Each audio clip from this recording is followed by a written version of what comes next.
When fear is absent, right? You have freedom. You have freedom. In fact, there's a scripture in the good book. It says, you shall know the truth, and the truth shall set you free. So the truth I'm bringing to you in this conversation right here is the truth that your true divine nature, the essence of you, the soul of you, the real you, it is fearless. It does not know fear.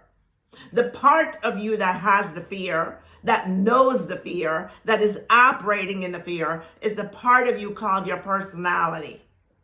It is your ego. It's who we call the ego, right?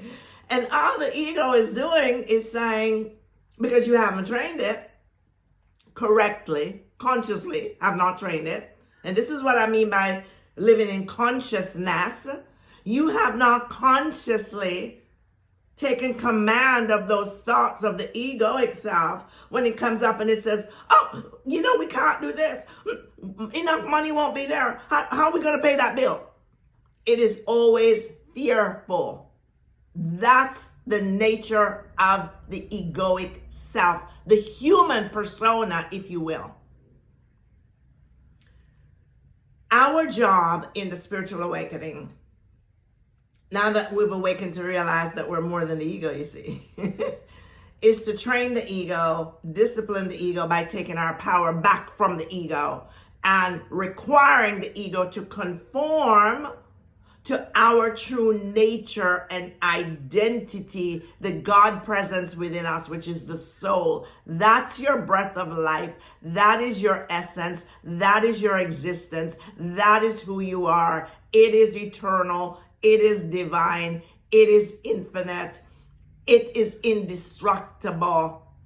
It is fearless. It does not know fear because all things are possible to it.